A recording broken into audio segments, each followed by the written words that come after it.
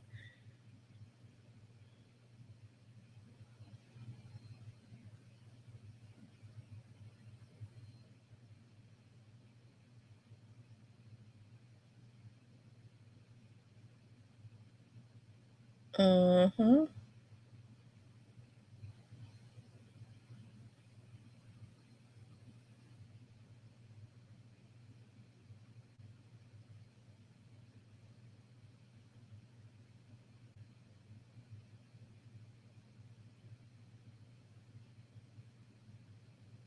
I tell you.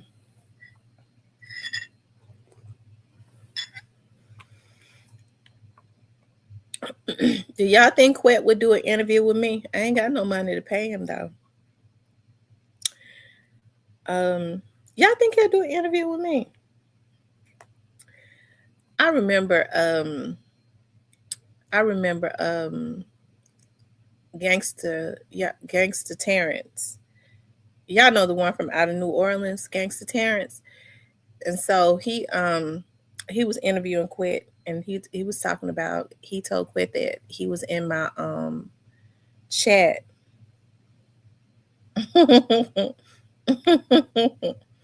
He told Quet he was in my chat, and he was like, and she wasn't disrespectful. I saw Quet eyes, his eyes squinched up. He started grinding in his jaws. He knew Terrence was talking about me, so he called himself don't like me. I don't care either. He started grinding at his jaws, like his temple was moving, his eyes squinched up, as if to say in his mind, if I could see her, I'll shoot her.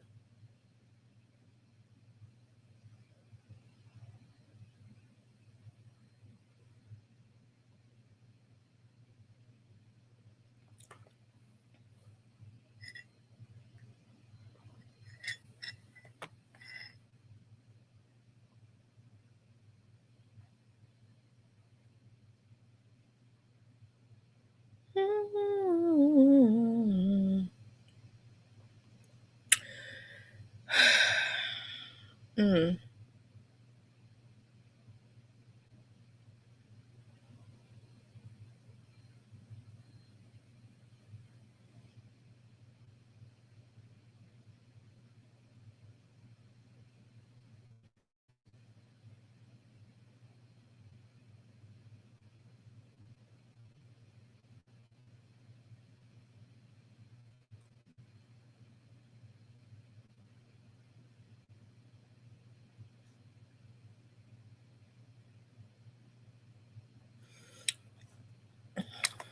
Anyways, y'all, I wouldn't do no interview with him because uh he um he gonna have to answer the questions. I wouldn't let him dance around and answering no questions. Nobody can tell me what I can and can't ask them.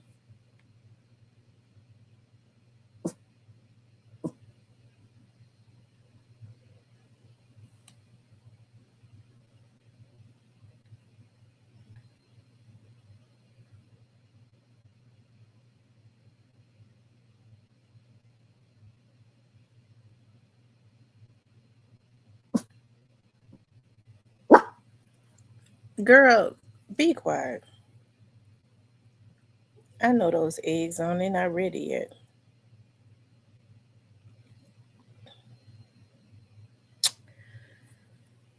I haven't played Uno cards in so long.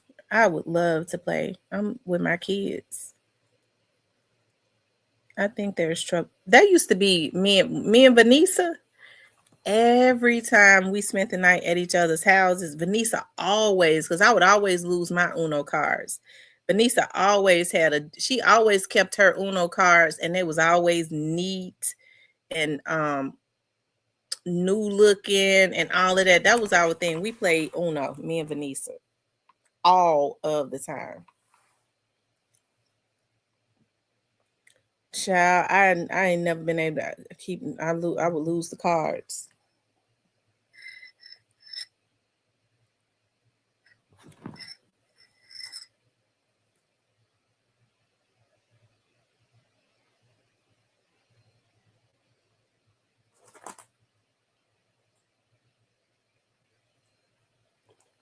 He said for $10, he would try to do an interview with me for $10. I think he charged. I think he charged like what? I think they said he tried to charge like $1,200. Or 1,500. That's almost as much as my rent. I'll pass.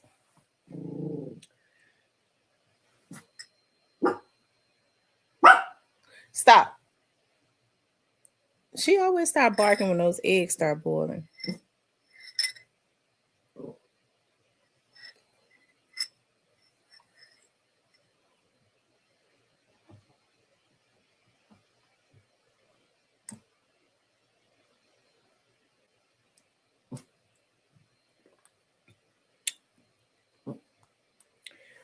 I'm just kidding. I wouldn't want to interview quit. That's number one because I don't think it would be right, a good idea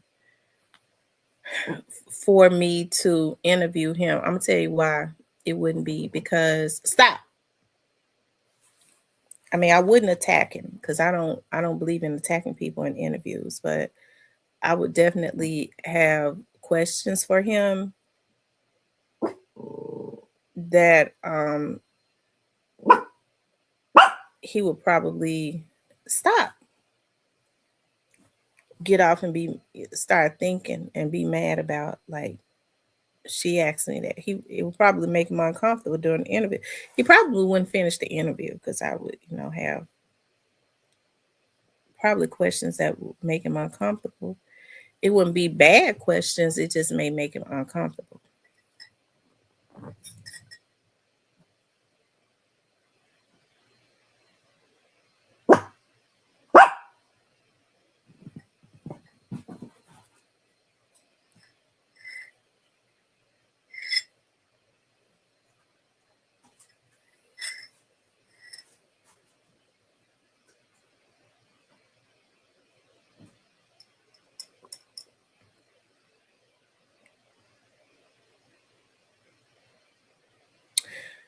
Y'all, whenever I got boiled eggs on and they start getting hot, y'all know they start making that boiling sound. Sometimes they might click.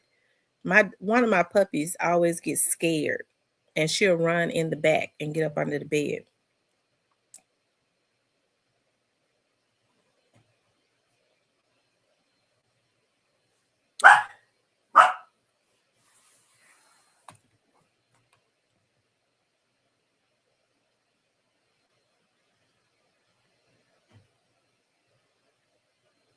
Y'all make sure y'all hit the like button. We just talking this morning. And like I said, I shout out to the people that actually got on the praying line this morning. It's every morning at 7 a.m.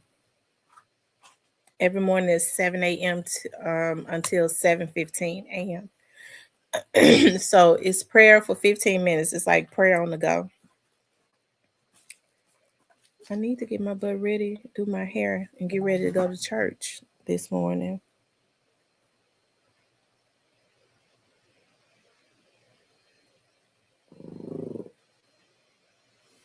That's what I need to do.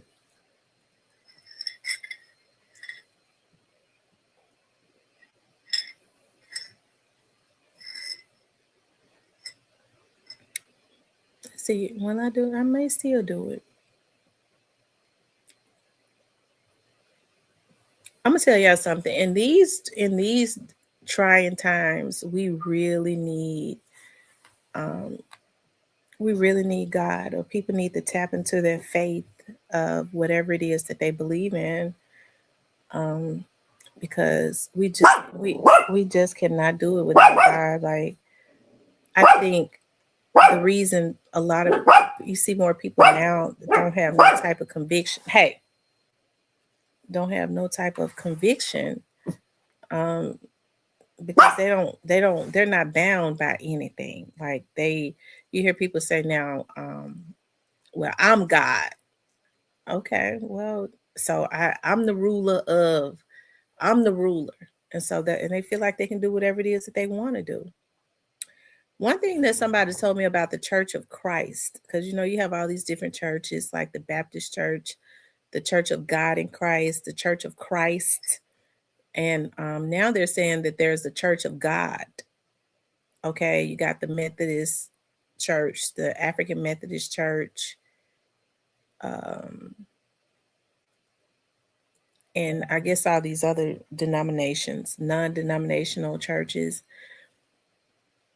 Um, and so somebody was telling me that it's with the Church of Christ, not the Church of God in Christ, but the Church of Christ, that one of the things that they believe is that you could do whatever you want to do as long as you ask God to forgive you before that day is over. And that's why a lot of people ain't got no conviction, because that's a sick way to think, because you can't do what you want to do to me and think you're going to come back and apologize to me. I'm not one of those ones. And so it kind of makes sense, and it's something that they teach that in church. You could do, if you do it, as long as you go back and apologize. So you think that you can traumatize people, do folks dirty? That's what you wanted to do. And so now, okay, now that I got that off my chest, feel better. I got that off. I guess I'll go back and apologize. The devil is a lie. Okay, and it may work for some people, because you hear some people say all they want is an apology. And that works for some people. Okay, because I've heard folks say that apology sure would have made a difference. I just want an apology. I'm not there yet. If you do something to me, I don't need your apology. Fuck you. Lord forgive me. I know we was praying today, and see, I'm one of those ones that's the reason why we on that prayer line. We all the same. Okay. We help each other. We're gonna help each other. We're gonna get through this. We got to pray. But I don't wait on apologies from people. I don't. I just don't wait on them. If they come back and say, I'm sorry, I mean, and in everything there is good timing too, because I'll take for instance like one of my daughter's dads, the youngest one. Okay, everything he did at me. He did it at me. Okay, and what he ended up doing was hurting himself, because he was a good father to his kids, but he knew what I had gone through with my oldest daughter's father, because he was around. I was with him at the time, and I really wanted for him to have a relationship with his child, regardless to us not working out. And so he did a lot of stuff at me. And one of the things that he did was he hurt himself trying to hurt me, because he felt like not doing having the relationship he should have had with his daughter, even though he had them with his other children, would hurt me. So since she's been grown, or even before she got grown, she was like a 18, even before then, a teenager, he started apologizing. And so she's just like 23, 24 years old now. And he said to me, I remember when she graduated, she was 17 when she graduated. And he called me and he was like, Tamara, I was trying to catch you before you left the school, but I wanted to let you know, you did a really good job with her, and she's so polite, and she is. He said she's so mannerable and responsible, and I just want you to know you did a real good job with her. I really appreciate that. I said okay, because at that time I still wasn't rocking with him, because it take me years to forgive. Okay, and I'm working on that. And so now, though, it's years after that, because she's 24. I think my baby get ready to turn 25. Oh my God. Oh my God, my baby get ready to turn 25. Oh my God, y'all. And I had a conversation with him. And I really can have a conversation with him. His mother passed away, unfortunately, like 2 months ago. And I know him and his mama were real close. They were very close. I hate that for him so bad. But his mother, she was in her 80s and stuff, and I really hate that. So I told my baby to make sure, she spent time with her dad, and he was taking care of his mother. And after the funeral, I told my daughter, I said, it may be a good thing for you and your other siblings to spend the night with your dad for, a couple days, to just kind of gather around him. But when I called him, when his mom passed away, I think he was in shock. I called him and I gave him my condolences and all of that. He took that opportunity again. And so he was like, I just want to say this, Tamara. I apologize for not doing what I was supposed to do. Okay. Cause he always, this is the type of stuff that he would do. Like he always had her on his insurance, right? Because he was supposed to pay for her insurance, and he did. He wouldn't give me the insurance card, but I always had her on my insurance, so I didn't worry about it. He would never give me the insurance card, even though he was paying for the insurance. Those are the types of little nitpicky stuff that he would do, right? And guess what? She don't even have insurance on her job because she on her dad insurance until she's 27, I believe. He still pay for her insurance, and she uses it too. But he apologized again. And so I'm at a point in my life where I can really accept that. It's been 24 years, and I'm able to like really be in a place where I'm like, okay, I accept that. And I did not accept it because I was hurt. When you don't accept what people do to you, they label you as being an angry Black woman that's hurt. I wasn't no angry. I wasn't hurt. Okay. I wasn't studying him at all. I wasn't. Okay. Don't get me started. But no, I've just always been one of those ones. You can't do me how you want to do me, and then think that you can apologize to me because I don't fuck with you. Period. Because I don't do people wrong. I think people have issues with. I have my people have their own little things. Like I have so much going on.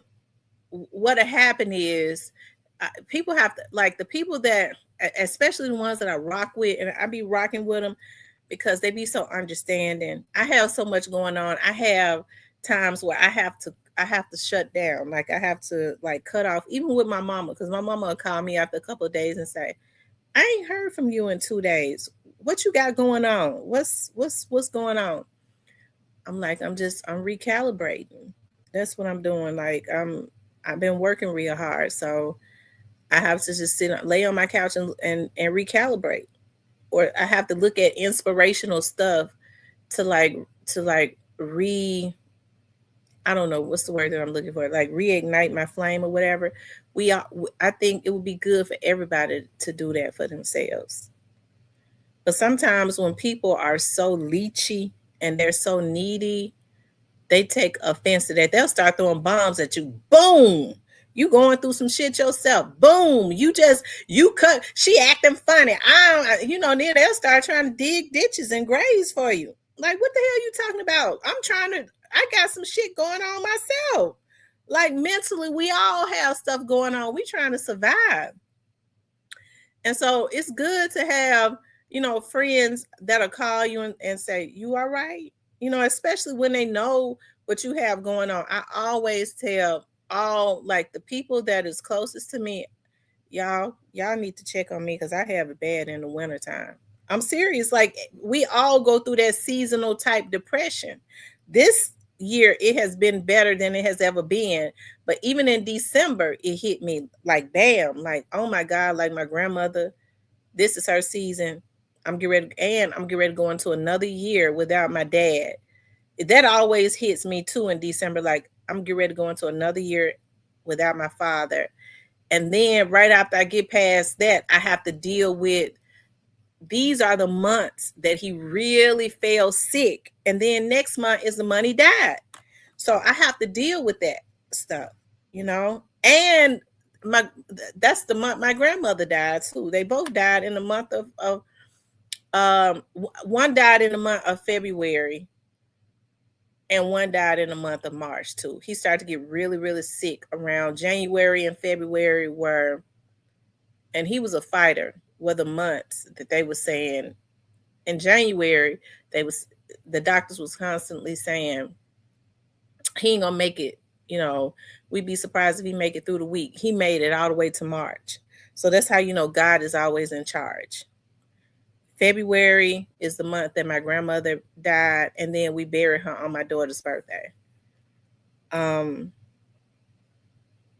anyways, you know, we all deal with stuff, you know, and we sometimes like we retreat to because life has to go on. You know, life goes on regardless to what we have going on. Life still goes on, so we have to try to pick up the pieces and move along with it while we're carrying all of that on our back. And so a lot of times, you know, you have people. That's why I think some of the harshest black-hearted people who ain't never had no love. I've heard and seen people on here, like, when I talk about this, because I know everybody go through stuff regardless to rather they want to, you know, talk about it or not. I try to be motivational because sometimes people can look at you from a standpoint of like you're perfect, because I don't really share shit. Okay.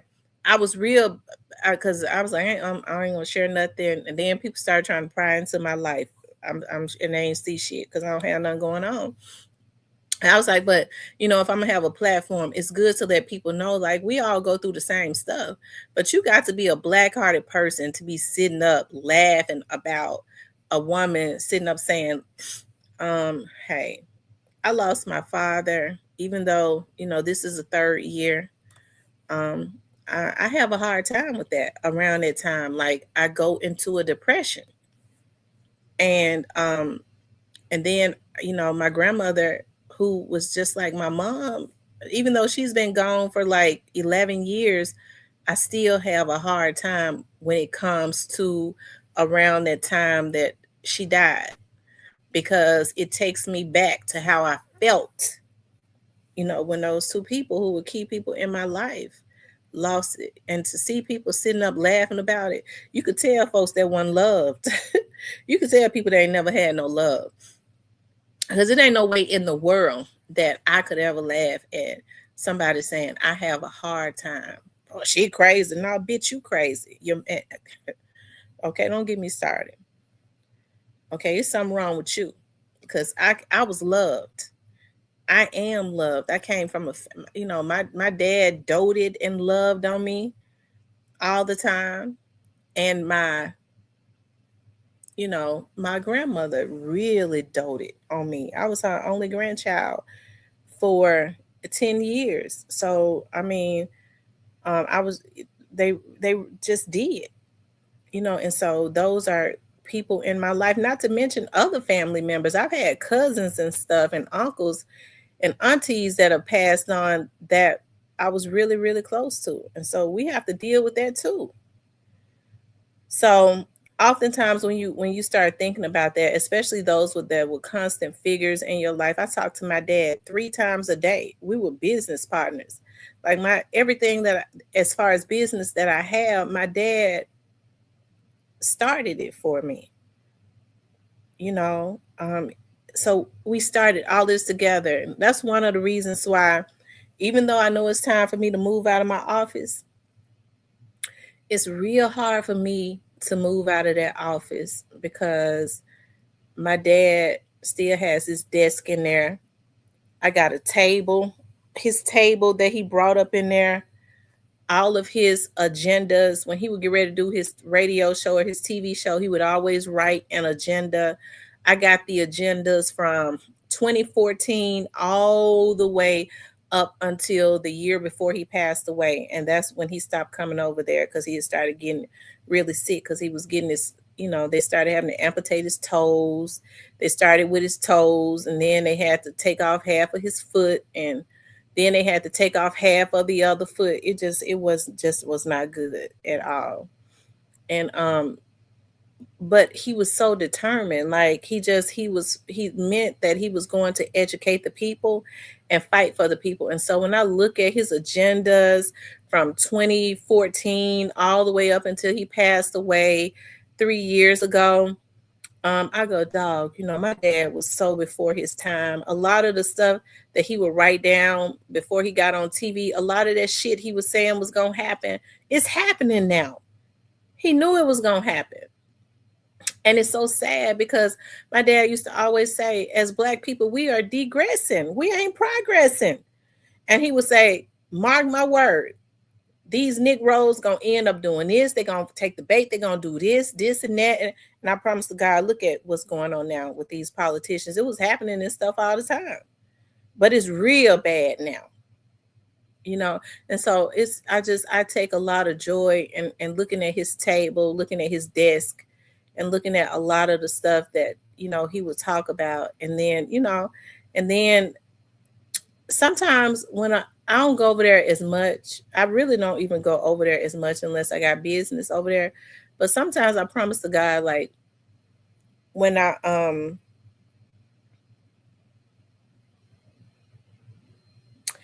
Miss Mildred. Sometimes when I hear keys jingling in the hall, my mind tell me that's my dad. Get ready to walk into the office. I always look back. I be sitting at the desk in the front and I hear keys out in the hallway. I always look back. It's just a natural reflex because my dad would start jingling with his keys. I always knew it was him when he got ready to walk into the office.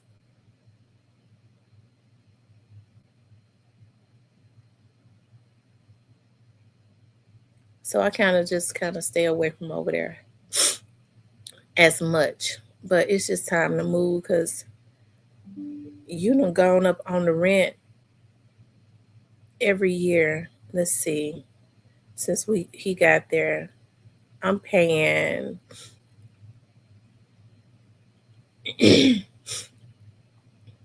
what, almost $500 more,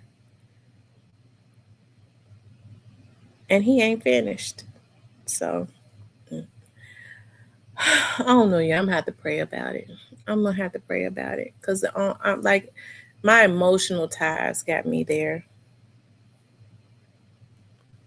I guess I could have a smaller office, but I don't want it. I don't want no smaller office. I don't want. I don't want to. If he kept the, because like he just went up on the rent again, and so everybody is saying, if you stay, he gonna keep going up on the rent. So they're leaving.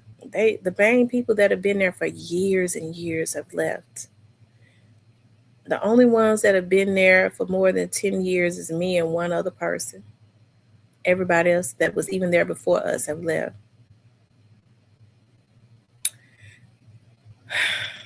I don't know, y'all. I'm gonna have to decide on what I want to do.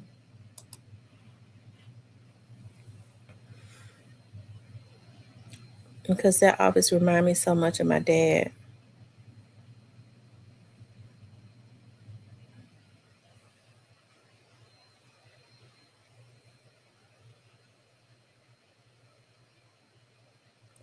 Like Barbie says, I try not to let the things that someone has done to me consume me, but sooner or later I will forgive. But no one can not tell me how long I should feel the way that I feel. Right. I don't, you know what? I don't like it when people tell other folks they need to get over something. It ain't cool to do that because it might be minute to us, but you don't really know how that person felt about that person. That's why people need to be real careful. The people that I have really like the most or love the most, when they've hurt me, it has been harder. It took me longer to forgive them because, like, dog, I trusted you and you betrayed me. You know, I trusted you and you betrayed me. So that's why when folks say that ain't really nothing, you should get over that. No, to somebody else, I go, no, but you don't really know how that person felt about that person. So of course the disappointment runs deeper the more that they care about you. You know what I mean? So um yeah, you can't tell somebody how long it should take them to get over, like, whatever the disappointments is with somebody, you know. And then a lot of times people think that it's easy. They do stuff to folks and then they'll say, "You never cared about me. Look at how easy it was for you to cut me out." I don't like people like that. You'll leave a person standing with their heart hanging out, and you got the nerve to um be mad because they decide that it ain't no way in the world that I'll ever let you back in, right? So, um, yeah, I, as I think people, sometimes people don't know how to healthily deal with stuff because the first thing they'll do is they'll start trying when people are hurt, they start trying to get revenge on people, right? Um, that ain't cool neither, right? They'll start out trying to get revenge, and then when they are impulsive people, once they draw blood, and then they feel okay. Then the other person gets started up. That's what happened with me and dude. Like, I wasn't trying to get no revenge on the guy, but he drew blood first. I wasn't saying nothing about it. So it makes me, I guess those who don't know, but y'all know, those who don't know that I wasn't doing nothing to that guy. He drew blood first. And you can't tell me how many bombs to throw at your ass now that I got time. Okay. I ain't had time before, I got time now. So you can't tell me how many bombs to throw at you. Okay. When you started it.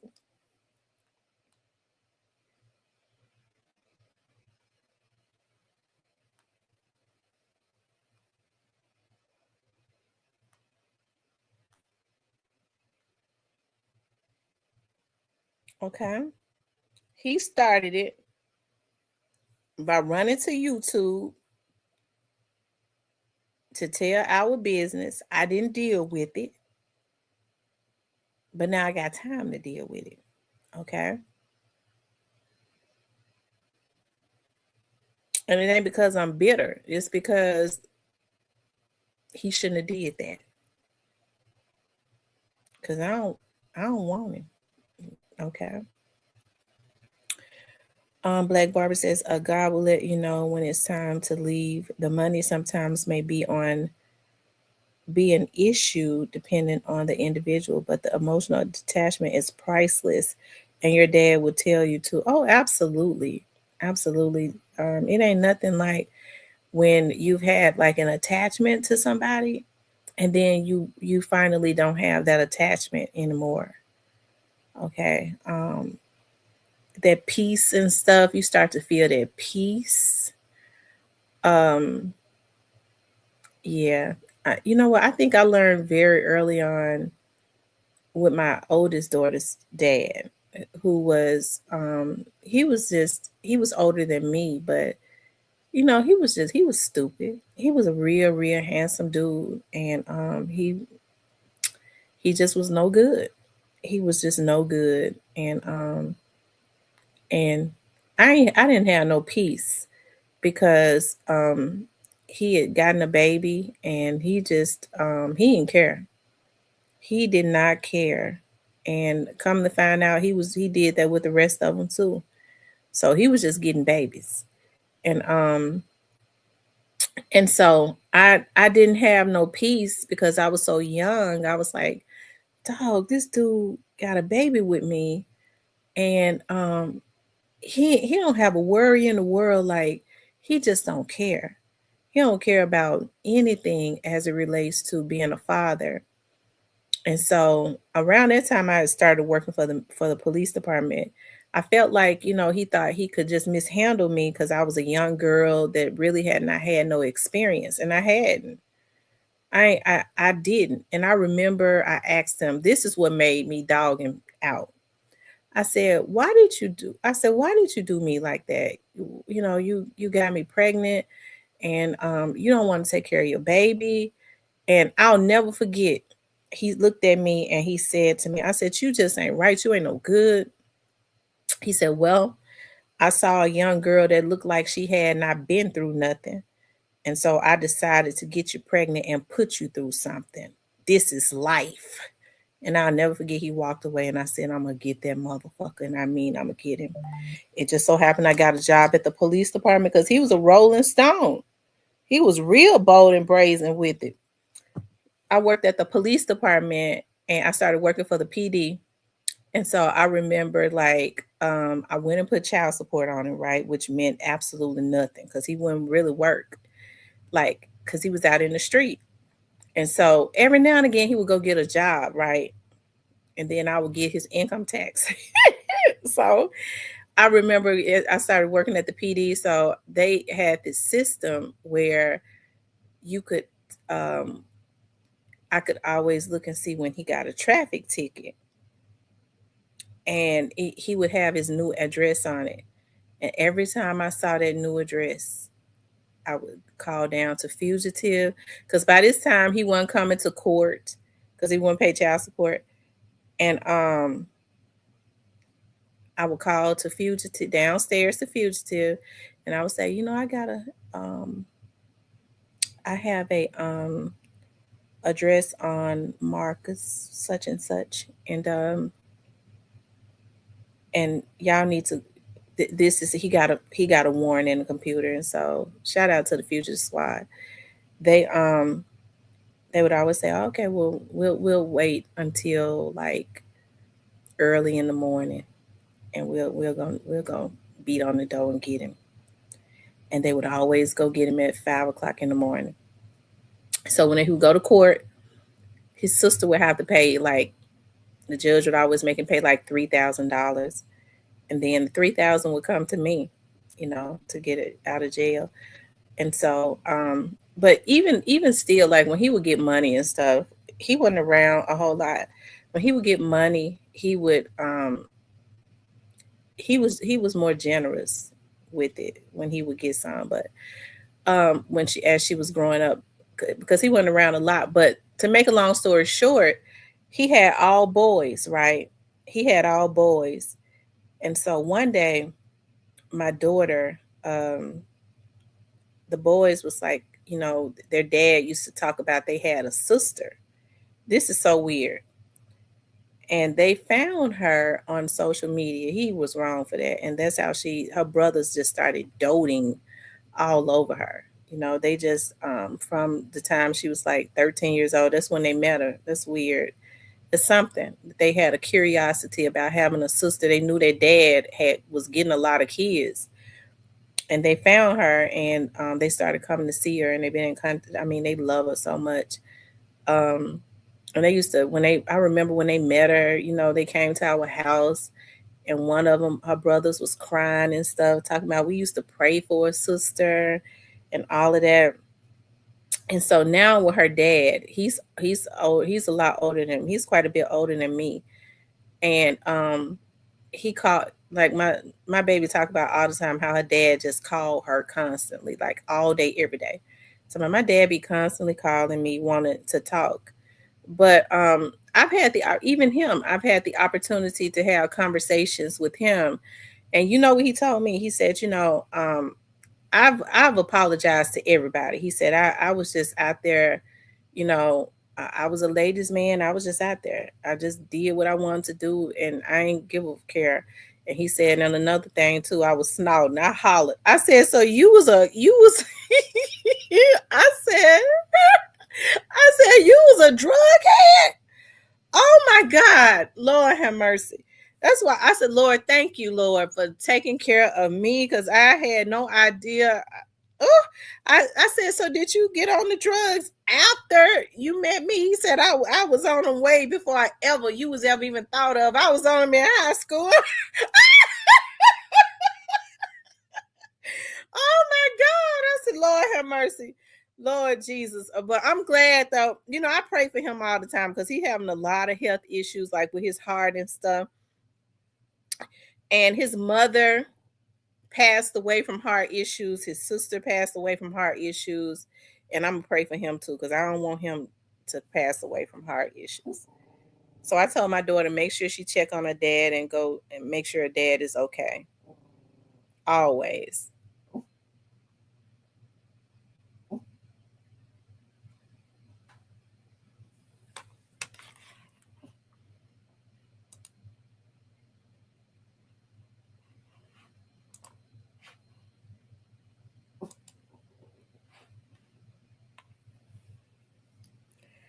Yeah, he was a devil to say such. He sure said that to me, and and because he said that to me, he had his. I think we was getting. I was so determined to get back at him. I would always call and get him put in contempt twice a year. So he was going to jail every 6 months. He wouldn't show up. I knew he was not going to show up because he would get out. He would pay like 3,000 to get out. They would send the whole 3,000 to me, and then he wouldn't pay no more. So 6 months go by. You could call. He ain't made a payment. We're gonna put him in contempt. We're gonna give you a court date. I knew he wasn't coming. So at the begin I'm gonna tell you, in January and in December, I always got $3,000 from him, and his sister was the one that had to pay it. Okay, so I know she got tired of paying that $6,000 a year. I think about that now. I'm like, Lord, I was younger then, but I was mad at him for not doing. Hold on, y'all.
Um, Black Barbara said he was a devil. Yeah, I put that devil through hell though. You know what he say now? The little girl, because he always called me a little girl, because he was about 8 years older than me. He said the little girl that I thought was too naive to do anything put me through hell. He made me mean. He really did. He made me so mean. That dude played so many games with what he did. He made me mean as hell. Cause I felt like dog. I didn't. I just at that time I had dated. I'd had one other boyfriend before him. One. And then I get with him and he played games like that. He just did a lot of stuff that I don't even want to talk about. But he paid for it because I made sure he paid for it. I got tickled because my mother was like, you got a letter from juvenile court. I said, okay, I'll be over there because he owed so much arrearage I think our daughter is 28 years old. She'll be 28 this year, and he still have to pay child support. And so I get a letter from the courts talking about come to court so that they could hold him in contempt. Contempt. I said I wish I would go to a damn court date. I ain't trying to get the old man sent to jail. Shit. I wish it was some kind of way that I could take it off of him, but they won't let me take it off because it's arrearages.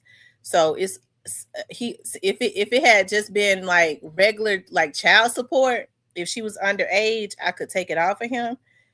Of course, I don't think I would have did that when she was underage, but I think about now, like I wish he didn't have to pay those arrearages because the dude just be trying to survive. And she 28 years old. Shit, she be over there. He be so sick. She be over there helping him.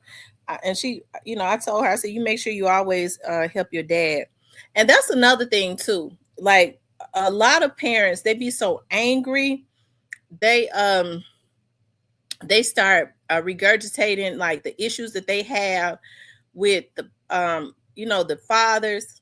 They be cussing the fathers out, telling the kids your daddy don't love you, this and that. I would never tell my girls that, because what a lot of women don't understand is when you tell your daughters that your own daddy don't love you, that makes them feel like, dog, my own daddy don't love me. They start to seek out love from little boys and men and stuff. So they have like this what's the word, this deficit of love from a man. They feel like my father didn't love me, and so they seek out love in other places. So I would never, regardless, as far as me, now I had issues with, I cussed them out like dogs, but the reason that my girls can have good relationships with their fathers is because I never told them, I never spoke illy about their dads to them.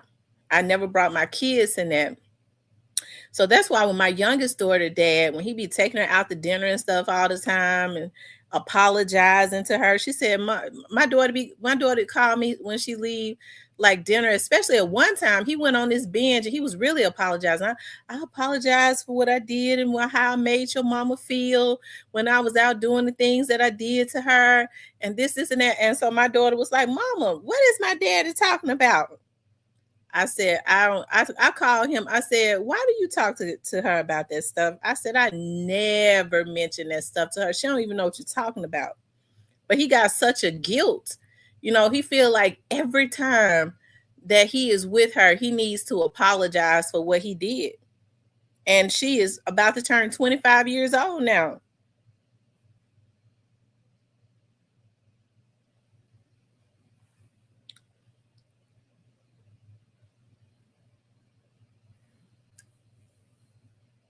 So I think, because I think a lot of these men, they love their kids, but they be having other shit going on.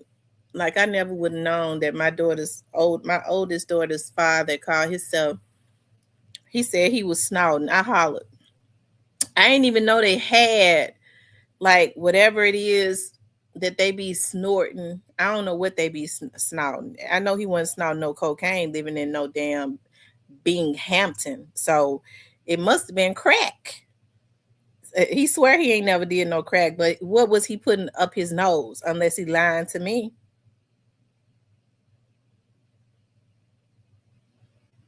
And shout out to Binghamton. I ain't trying to say nothing bad about Binghamton, okay?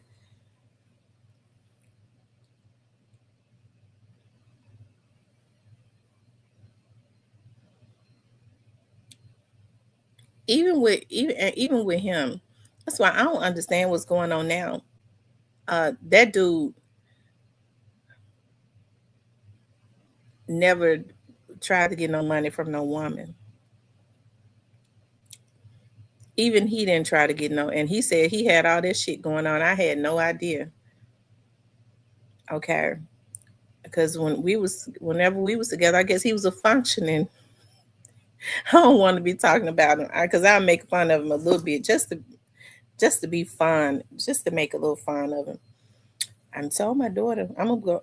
I told him, listen, he told me I was messing with him One day my daughter called me. She was over there with him. I said, "Oh man, I need to put some insurance on you." Yeah, you need to do that. Go ahead, put some insurance on me. He said, "Yeah, go ahead and put some insurance on me, because when I die, you can get some of that money I owe you." I said, "That's so a good idea. I think I'm gonna go ahead and do that."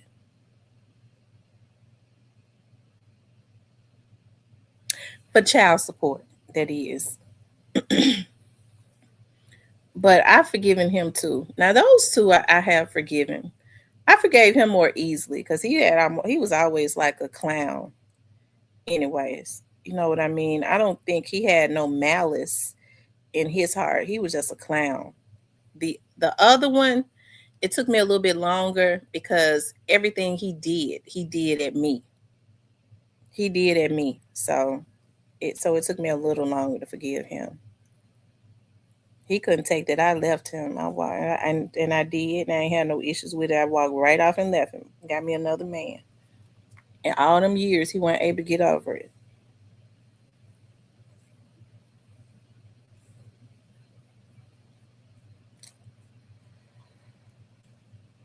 Mm. But we all have our own little stories, and I'm able to talk about this stuff now. I bet you it's some mentally ill motherfucker that's sitting in the bushes, downloading everything that I'm saying about my life. Because when people have an obsession, they don't listen to you and go, because to me this stuff is funny at this point, right? And then it goes, and then I'm talking about this too because men do change. You know what I mean? My thing is, like, when they're younger they do stupid stuff when they have not had any guidance, and then as they get older, and a lot of times they carry guilt with them anyways when they're doing that shit. They carry a lot of guilt with them. And then when they get older, they're mature enough to speak about the guilt that they've carried and the mistakes that they've made, right? As fathers. And so it is. So the moral of this is, most times, most men love their children, regardless of whether they're doing right or not. Mentally, they just ain't got their shit together, but most men love their kids, right? And it's unfortunate too that some women equate a man not loving his kids to his relationship with her. I don't agree with men cussing and calling their baby mamas bitches and hoes and stuff like that. I don't mess with men like that, period. But as for, women that's taking care of their kids and all of that, this is a mother of your child, right? And you degrade her like that. But some women will equate, well, if he don't want to be with her, he don't love his children. I think women should not do that, because it ain't got nothing to do with her. When two people can't get along, they supposed to be able to part just like they came together and go on with their lives. If they got kids, they should be able to raise their kids. And it could be vice versa. Some men will not do anything for their kids if the mama is not, if they can't get, if she won't lay up with him. And that's not cool. So I think, people shouldn't be so selfish when it comes to kids, because kids need to be, especially mentally. I think kids should always be protected mentally. And that's something that I always try to do. Protect my babies mentally, constantly build them up. When they spoke about their fathers, because I told my girls I love them, and all the time. I made sure I validated my girls. And when they would ask me, because my oldest daughter used to ask me all the time, "Do my dad love me?" I would say, "Yep, sure do. Loves you very, very much." And he wasn't even coming around at that point. He was so sorry at a point in his life. He would call. He would make sure he called in January, because all of his children had bronchitis and asthma that they suffered with really bad. He would call, "How is she doing? She didn't suffer." And then he would call after the winter was over. "She didn't suffer with asthma or nothing." Like, she was like, "No, she grew out of her bronchitis. Like, she grew out of it really early on, thank God." "Oh, okay. All right." And then sometimes he would call to try to see where my head was at, and I didn't want him, period. And so then he wasn't calling no more for a long time. He was one of the ones too. Now he's sitting over there sick, but we praying for him though. Okay.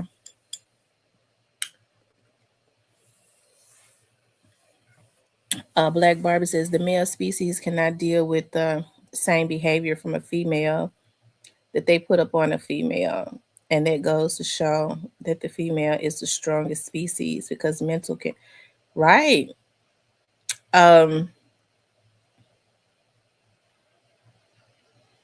you got that right. Cause when let's see, my daughters are 2.5 years apart. Three, yeah, because my oldest is getting ready to turn 28. My baby will be 25 before she turns 28. So they're not that far apart. They're like 2.5 years apart, really.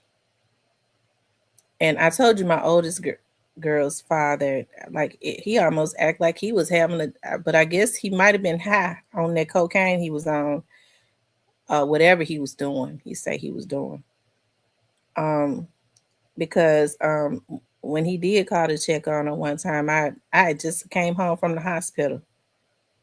Who baby is that? I said mine. You playing? I know you ain't had another baby. I said, I think about it now. I believe he was on something. I think about his behavior. He was a young man to be on something. He was always kept himself clean. He was a real good looking man. He was gorgeous when he was younger. He was absolutely gorgeous.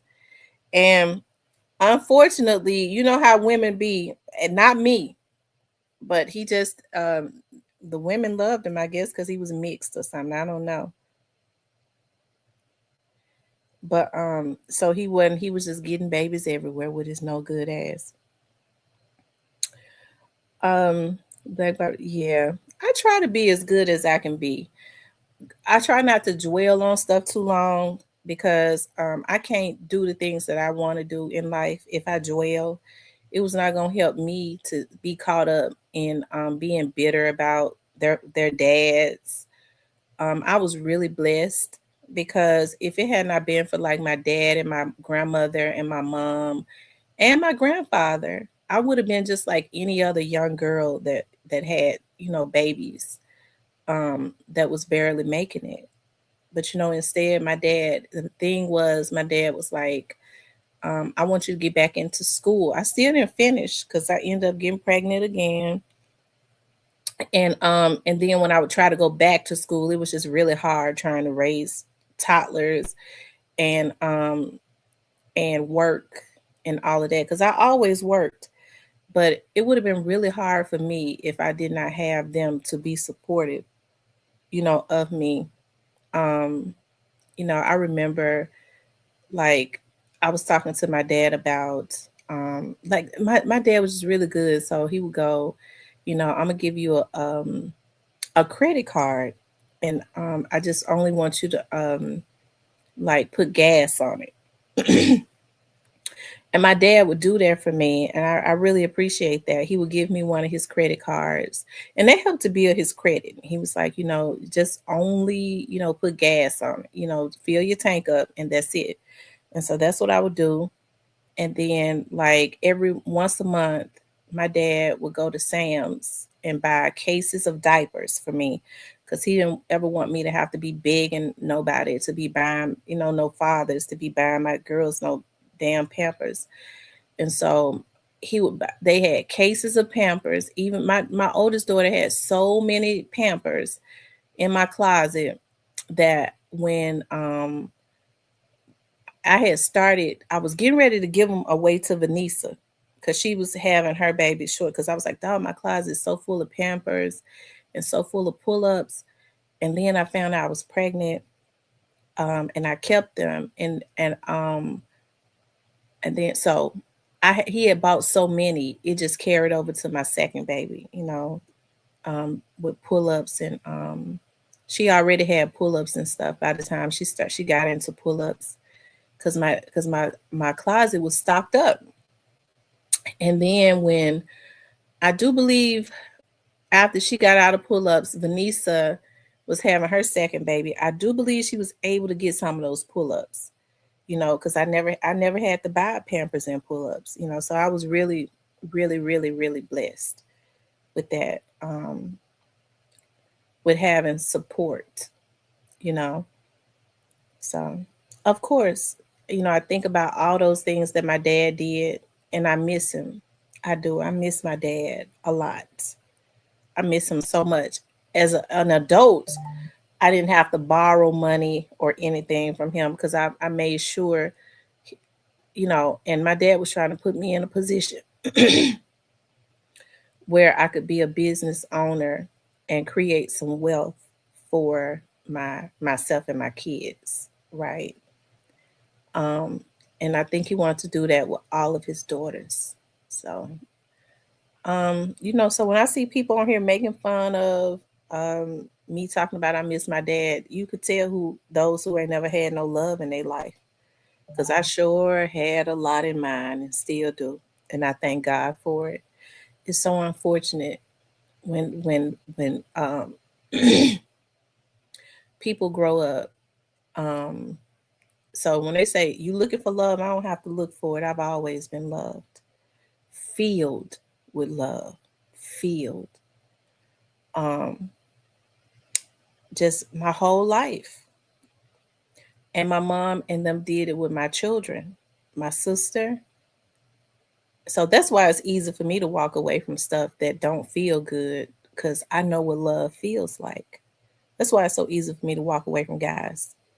So they, Parker called me cold hearted. Okay, I'll take that. I'll take that. Um, but when it don't feel like love, I just would not reside in it at all. I have to walk away from it. I get uncomfortable and I have to walk away from it. And me taking care of a man want me to take care of him, that ain't love. Okay. It don't feel good even thinking about it. Okay. Thank you, Zoomer.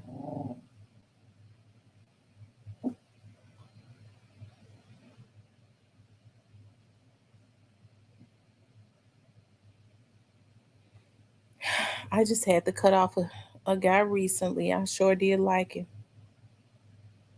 But he was not getting it. And I've never really talked to guys younger than me. He's like 45. So, oh shit. He's like 45. So, I'm a couple years older than him. And he wasn't getting it. He just was not getting it. And I'm not getting ready to teach no man how to get it. I'm not going to teach no man how to get it. And I liked him too. Like I think it was more of it might have been more of a lustful thing. It might have been, even though we had not done anything yet, because he didn't have his mind right, but he had an immaturity about him that I couldn't really rock with. I'm past that. I'm way past that. I couldn't get with that at all. He and I ain't gonna try to make him catch up. I'm far beyond that. But he a cool person though.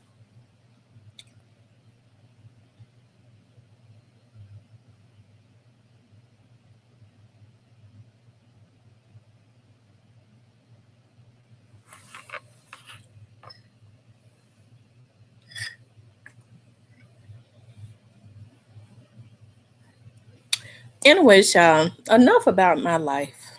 I didn't gave people enough information, child. The obsessed. Now, a normal person that's healthy, whatever we talk about it, we laugh about it. I shared a few little things. They might not even think about it no more. But a person that's looking for some type of leverage on you that has an obsession, they download. Because see, what I talk about, I don't give a damn, okay, about nobody knowing. That's the difference in me. A lot of people, I don't talk about stuff that I care about people regurgitate. Okay, and it ain't. it's just because it's private. But stuff that I don't care about people knowing, and is I just talk about it because we all the same. I don't really care. It ain't nothing to download. But to an unhealthy person mentally, they download that, and that's something for them to talk about. Okay. That's something for them to bring up later on. They think that that's giving me a diagnosis. Okay. hmm So, anyways, so do y'all think I should interview Orange Mound Quick? I want to know what y'all say. Y'all tell me, my members, y'all in the chat, should I interview Orange Mound Quick? Yes or no? Say yes or no. Y'all tell me yes or no. I'm gonna do whatever y'all say do.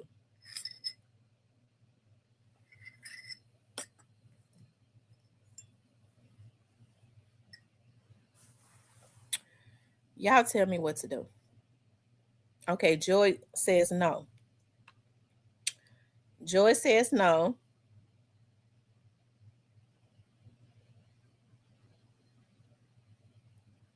A Christian says yes. True Bleed says no.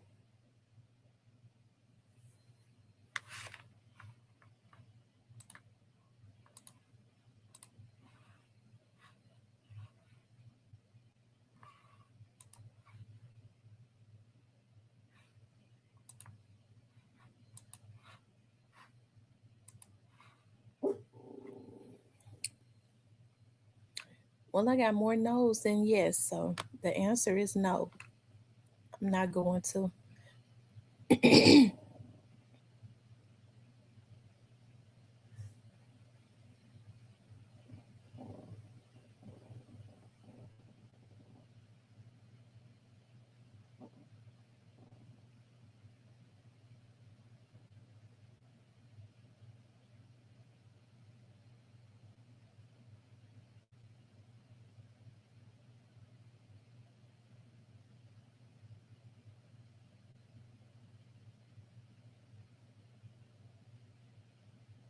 I got to call a friend of mine that worked for the credit bureau.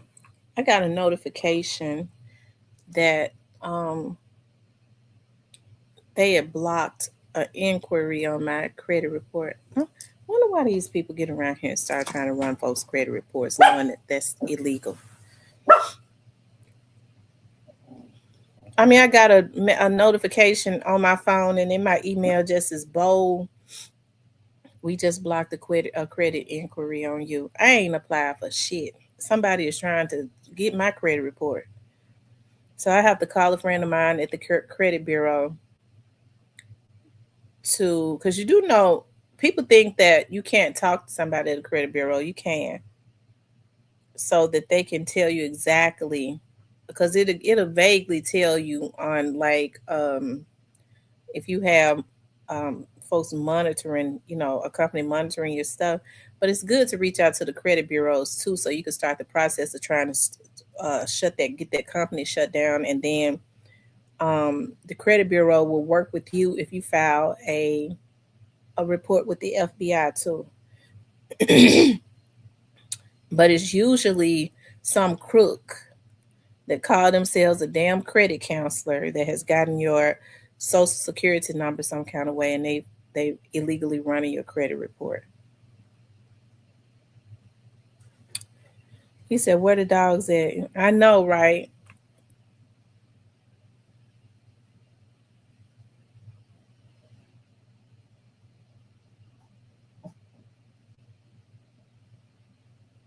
He said, "I like the fro black Barbie."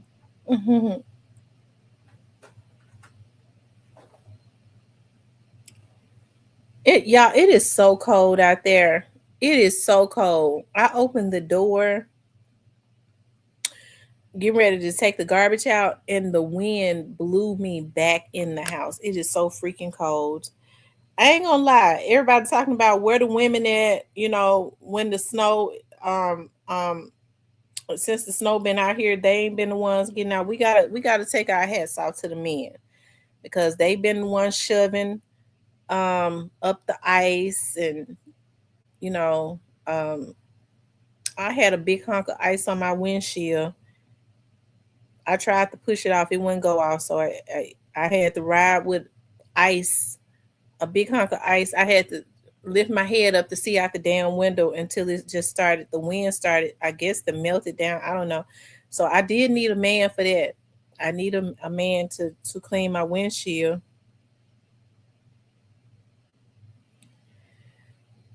I need a man right now to go out there in that cold air and take this damn garbage out, so I won't have to do it.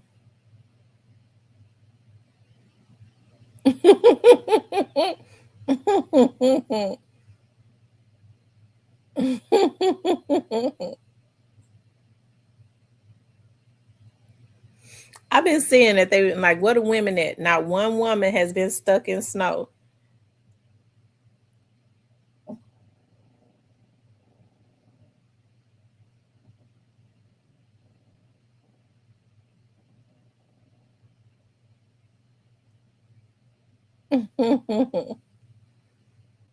She said, I love my fro.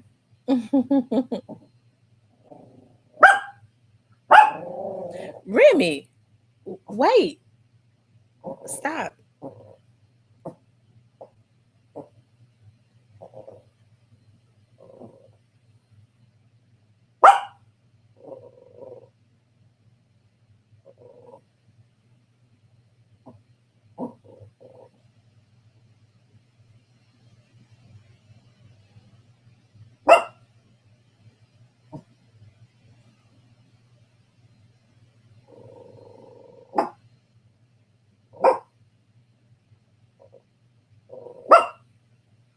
Stop.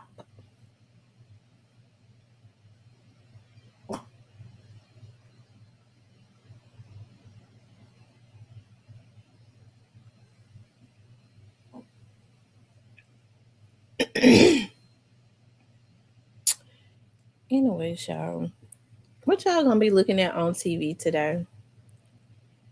I need to call my hairstylist. I'm trying to decide, like, do I want to get my twist back, or do I want to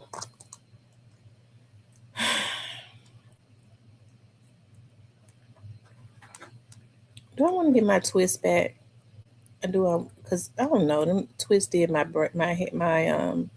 hair pretty bad because they made them too small. See, she always, when she let her niece and them do my hair, the braids the twists be too small. I don't play about my edges.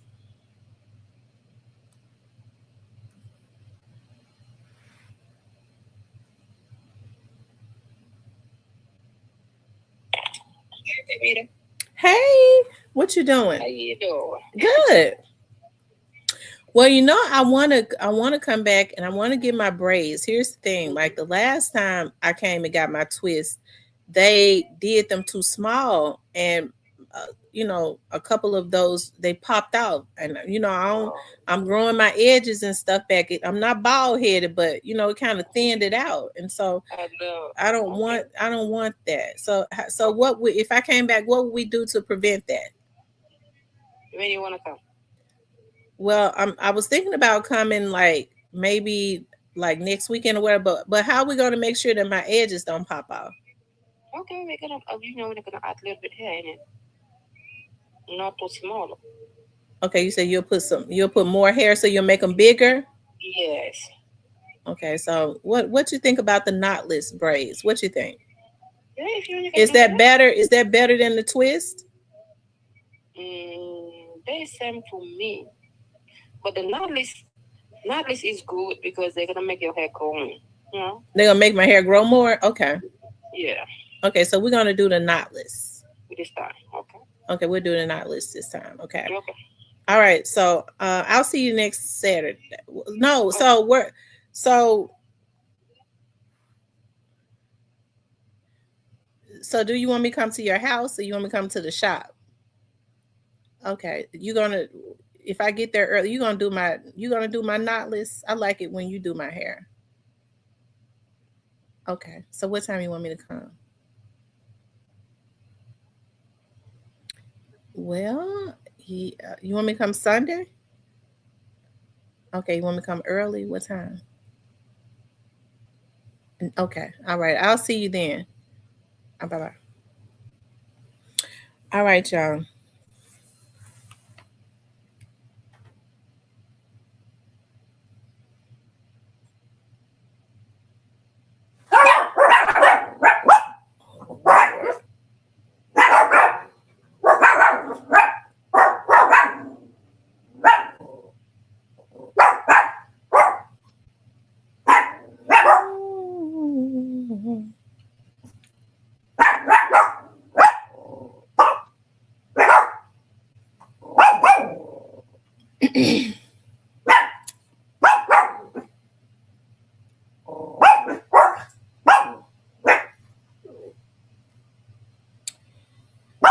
Yeah, I'm dreading taking this garbage out.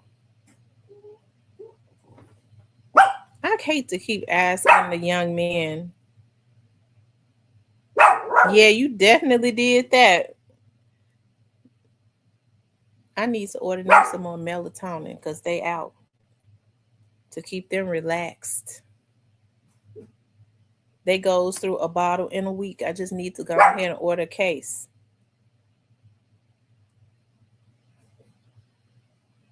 because they sure got a lot of energy.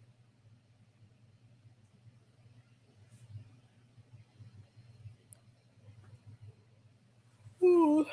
Anyway, y'all, look, I'll be looking for the video that I'm gonna put out. I'm probably gonna come on a little bit later. I need to go ahead. I can't stand this garbage sitting up in my house. I can't take it. It's got to go. That wind. I guess I'm gonna have to put on my hat. My boots and all that shit so that I can and y'all, we made for those of you all that were not able to get on the praying line this morning, maybe we'll do it again like at like 7 o'clock tonight or 6 o'clock tonight. I would take out the trash for you, Miss T, if I could. I know it. I appreciate that. All True Bleed said, "Don't be leaving us. Y'all enjoying me? Okay, I'll stay on a little while longer. I thought y'all was getting sick of me. Child, I done told y'all all about my kids' daddies and stuff. Shout out to them though. Let me just say this: I don't have nothing against my kids' fathers. I'm glad that God has grown them. They're older now, and I was just as bad. Like with my vengeful ways. Like I became very like revengeful, and so what I should have did was I should have just left well enough alone. But I guess I'm grown enough to say I would poke at them a whole lot too because I was mad at them for not doing what they were supposed to do. So I would start poking at them. And the oldest one, I made sure her daddy went to jail twice a year for not paying his child support, and because I knew he was gonna get right back out the next day or the same day. Um, and I don't have that type of energy now. I'm just glad that those guys have grown and they saw what they did wrong, and I did wrong too because I never should have been having babies with them. Okay, I never should have had a baby with them. So I take responsibility for that. But I do love my children. I'm glad that I got them, and yeah. So I'm glad that they've grown. I do hope that my daughter's father, he, I hope that whatever is going on with his heart, I really do, because he's lost a lot of close family members from. It's almost like it runs in his family, but I pray over my child, and and all of that good stuff. Um, because with all of his family members, with his mama, his aunts, his sister, they went to sleep and never woke up. That's how all of them died in their sleep. So, and now he's having heart, issues. I'm glad though, because they didn't know that they had heart issues. Um, but I'm glad, his has been caught, and, he's dealing with that. I think he's had to stop smoking. cigarettes. Okay, I think my daughter was saying that he stopped smoking cigarettes. I guess when you on that stuff, maybe it do something to your heart. And he told me he had been on it since he was in high school. So I reckon he was a functioning crackhead because I didn't know it. Um, who is that? Yeah, I'm joking. I'm messing with him now. I got so tickled one day, y'all. I looked at because now on Facebook, a person don't have to be friends with you for you to be able to see um, that they were in your story, right? And so um, I was looking at my story one day, and I saw that my oldest daughter's dad had been looking at my story. I said, "Lord Jesus!" I hollered. I got so tickled. Well, that's true. I don't need to slip down on the ice because as you get older, it takes you a long time to recover from that ice.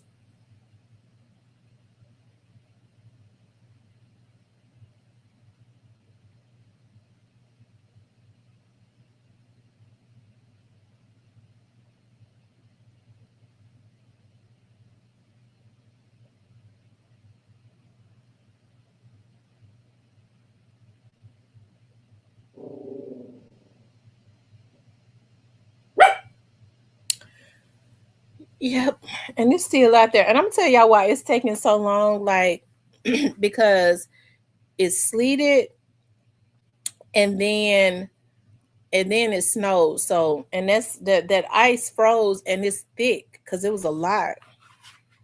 Let me see, and it's only 19 degrees. That's not enough heat to melt ice. Um, I would like to know what the forecast is going to be. Okay, so it's going to get up to 20 today. It's going to get up to 23 today. Tomorrow is going to be it's going to get up to 30, but it's going to be cloudy.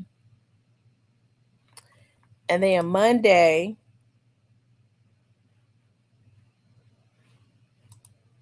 it's going to be 48. Now that may melt some of it, but it is going to rain and sleet on Tuesday of next week. So that's no good. It's going to rain and sleet next week on Tuesday. So that, you know, that's going to be pretty bad because still ice out there, and it has not been warm enough to actually melt the ice.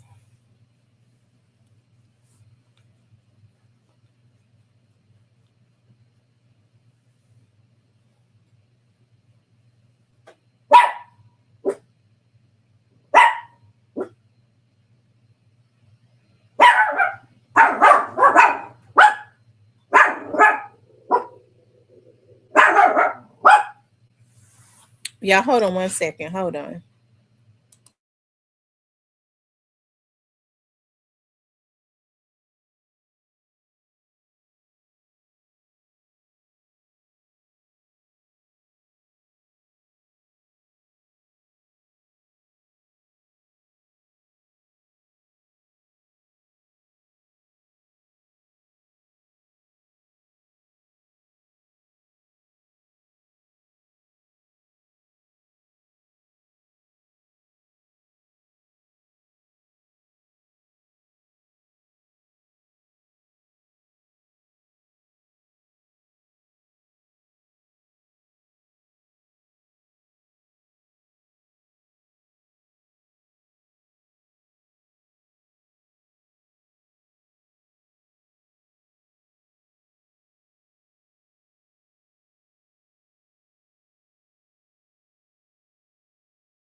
Okay, y'all, I'm back.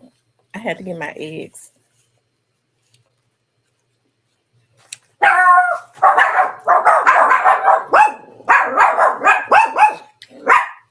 Something that'll kill my hunger.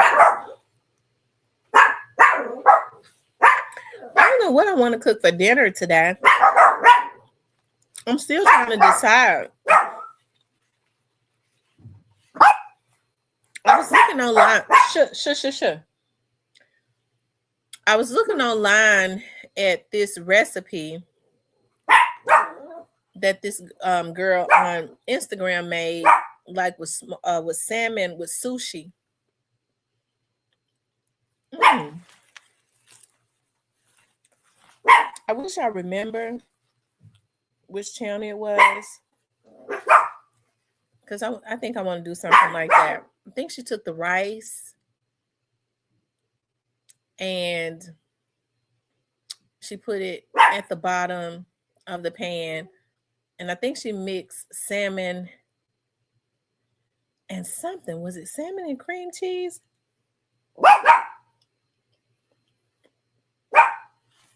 Mm-hmm. It looked good. I don't want the recipe to be wrong. I'm gonna try to find it. And it was like a sushi. Of course, it was cooked salmon though. So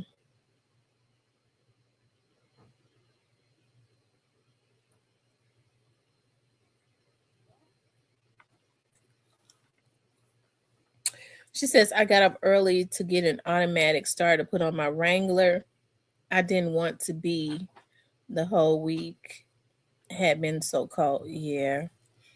It is so cold. If it's cold in the south, I can only imagine what the temperature is in the north. Mm.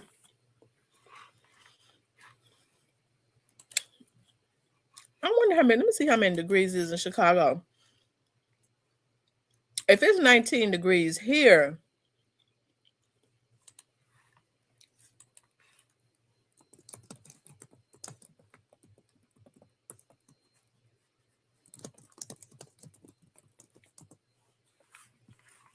that means it. Oh my God. They're saying it's 51 degrees in Chicago. That is so hard to believe.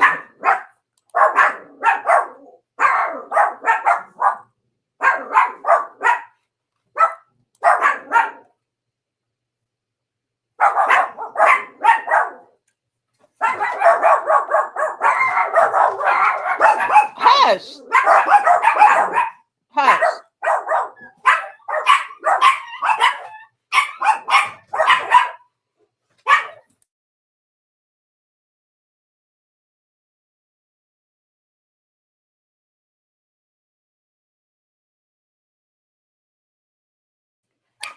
It's hard for me to believe that it's colder here than it is in Chicago.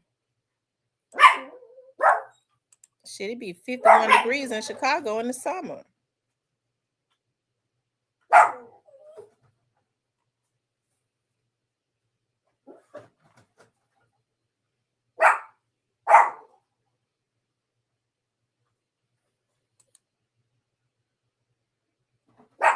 Um, okay, it's saying it's 25 degrees and it's snowing. So they're saying it's 20, another would say it's 25 degrees and it's snowing in Chicago.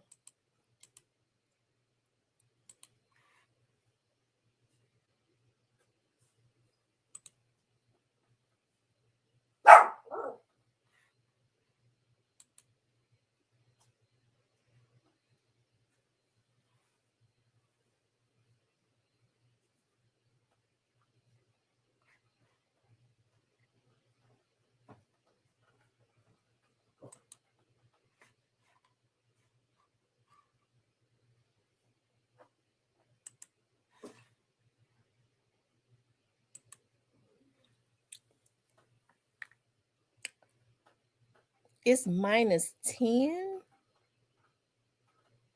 Oh my God.